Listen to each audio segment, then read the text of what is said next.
sometimes injuries can mean a lot in football, and we got one we can talk about. Mike, the Browns obviously have a four-way competition for quarterback. One of the quarterbacks went down with an injury. Kenny Pickett got hurt over the weekend with a hamstring injury.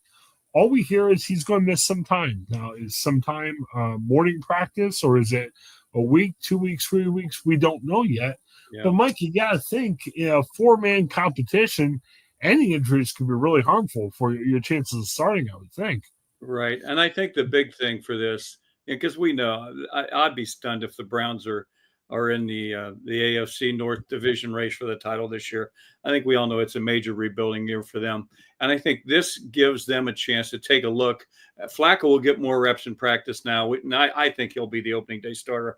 I felt that all along. But I also think those two younger rookies are going to get more reps now, too, in training camp. And that's probably a good thing. You know, the more reps they get, even though they're practice reps, I think that's a good thing. I keep hearing with Kenny Pickett, and again, the injury obviously is the news of the day. That could change things. I think the hope that the Browns had was sometimes in the NFL you can get these reclamation projects. Mm-hmm. Think back to Sam Darnold last year for the Vikings. You know, he came in without really any, thought he would do okay. He actually had a pretty good year last year. And I think some people in the Browns say, hey, Kenny Pickett could be that type of guy. Is he? From his time with Pittsburgh, I've got some doubts if that's true, but you never know. But I tend to think, unless you're really thinking that Pickett could be that guy, let's assume he's okay and is out for a few days, if that. Maybe you start him, but maybe Joe Flacco is what you do because, again, like you said, their first 6 games are really tough. Oh, and do you want to throw a rookie out in there? Yeah.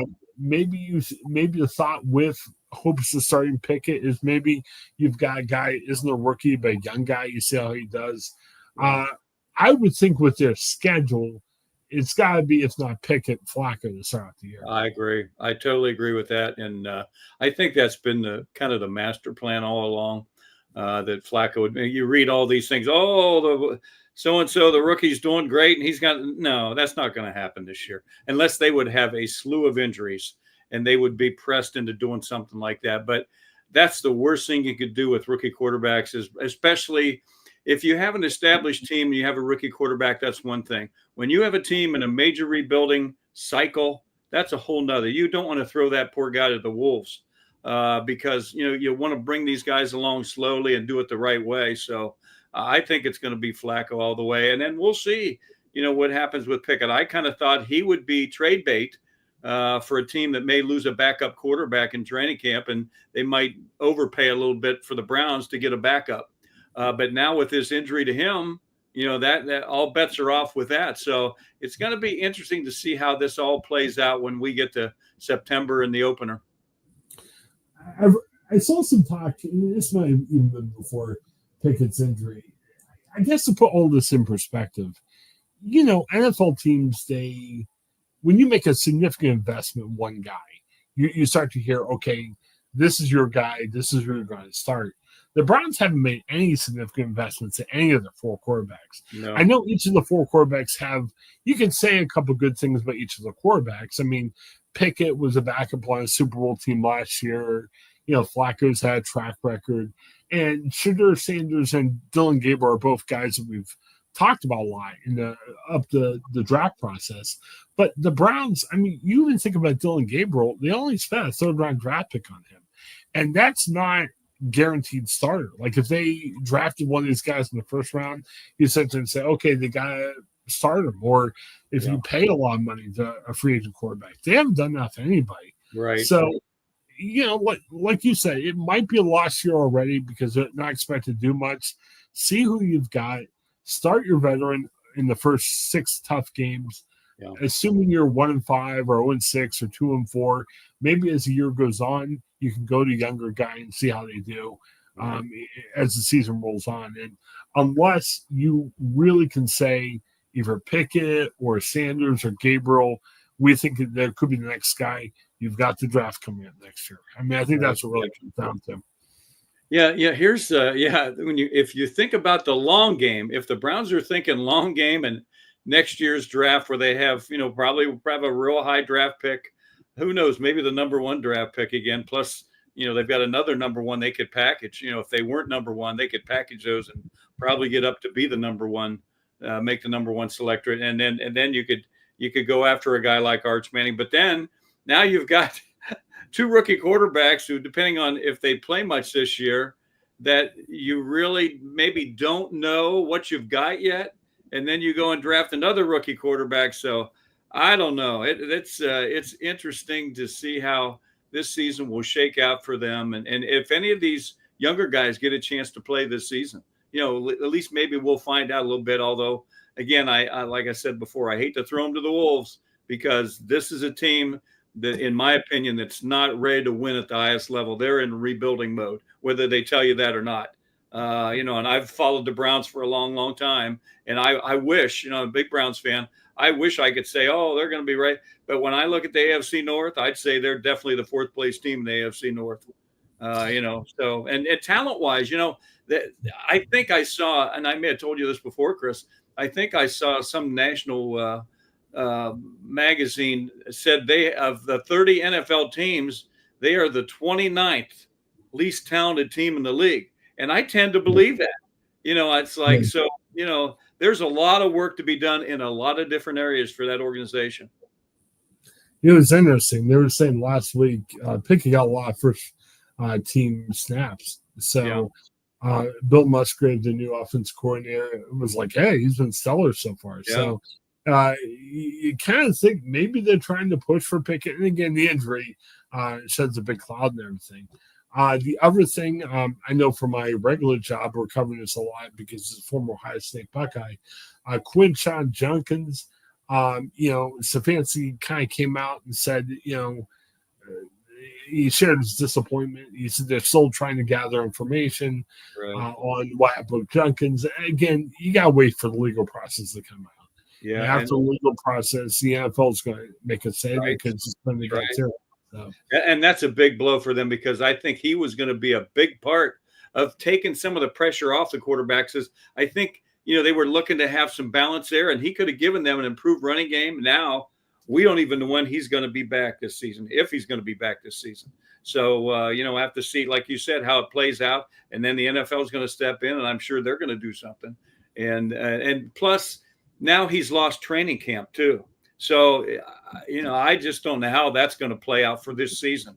So it's really unfortunate. It's unbelievable. I think that's the second year in a row. I believe their second round pick has gotten into trouble. So, we'll see how it goes. But man, that's a blow because I think that would have helped them. Because I think he was doing well in their off season and things like that. But we're just gonna have to wait and see how this plays out through the courts and things like that. All right, just a couple of notes. Just looking around at some things about the Browns. You always, as you said, you're looking around the league and saying, "Hey, could a quarterback be traded?" And obviously, Kenny Pickett's the big question mark. Yeah. They were saying that, there's a couple teams out there that could actually need a quarterback now. One of those teams might be Indianapolis. Anthony Richardson's been hurt. I know they have Daniel Jones too. Could they need a quarterback? The Saints is always something out there. But again, we're not going to know anything until we find out about Pickett. That's the other thing looking ahead is, okay, say Pickett's out. Well, you could say, well, maybe we could trade Joe Flacco. But if Pickett's out and you trade Joe Flacco, you have to start rookies, which probably makes sense. That's right. Right. And I will say this, Pickett's he's got a big time arm. It's just the accuracy issues. And, you can look at that two ways to say, well, it is what it is, or maybe we didn't get a good look at him yet. And I think Mike Tomlin is in that, or not Mike Tomlin. I believe Bill Cowher? Who was no, Terry Bradshaw. I'm sorry. It was Terry Bradshaw that said that they thought they forced him in before his time. And you really don't know. So I don't know. We'll see. We'll see how it goes. Yeah. Well, I can tell you, Pickett had some turnover problems at times with the Steelers. He took care of the ball more than people thought. I can tell you last year he didn't turn the ball over that much the limited time he played for the Eagles. I know he played a game or two after Hurts got injured, but it did help him because you had Saquon Barkley, who had one of the better running back years in recent memory. Yeah. And, the Eagles have a good offensive line and stuff like that. So taking care of the ball isn't always just a measure of a quarterback. It's who you have around you. And when you have an outstanding running back and a great offensive line, it's a lot easier taking care of the ball. That's right. And so just because he was able to for the Eagles, again, the Browns are at a different talent level right now. It might be hard for the Browns right now. So right. I tend to agree with that. So and I think the hard thing about it, and it's not just for the Browns. You can make this argument for the Saints. You can make this argument for other teams out there. Yeah, we are looking forward to what should be a pretty good quarterback class next year. But again, the NFL, it's a win now type league. Yeah. And what are you doing? Okay, yeah, realistically, okay, the Browns aren't Super Bowl contenders next year.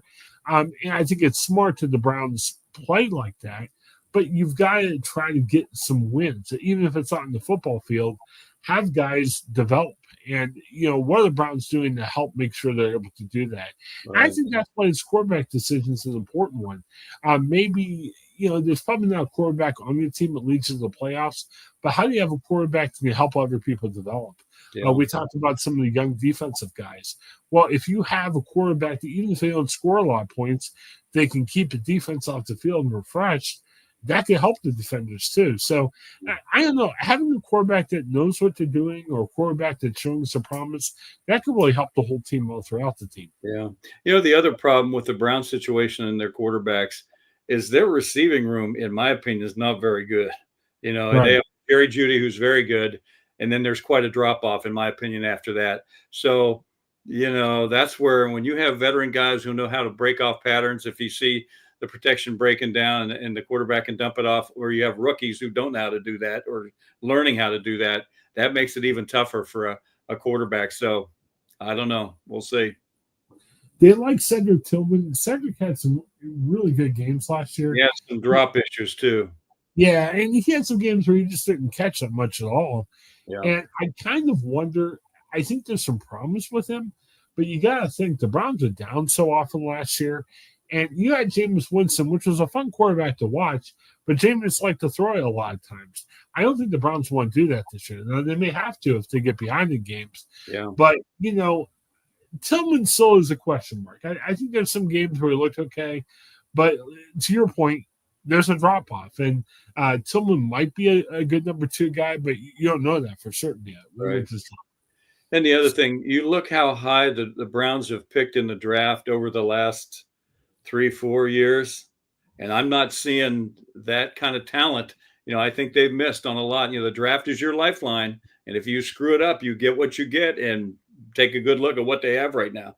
And it pains me to say that because I'm a lifelong Browns fan, but that team is devoid of a lot of talent. It's got a few superstars, a couple, and then there's quite a drop off, in my opinion. So. Well, and there's going to be a lot of questions. I mean, I don't think Mason, I meant to say Myles Garrett. Obviously, he's far from the problem with the Browns, but you give Myles Garrett a lot of money. And again, I think what the argument I made, even when they were talking about potentially trading him, is okay, if you give him $40 million a year, okay, yeah, Myles Garrett's not going to be the problem, but how's that going to help you if you win 3-4 games? That's right. If you don't have a lot of talent around. Yep, you're right. Yeah, and I don't think that there was a huge trade market because of Myles Garrett's salary demands. I think the same thing happened with TJ Watt. I mean, you can't, if you have to pay a guy $40 million, it's hard to trade a lot for him.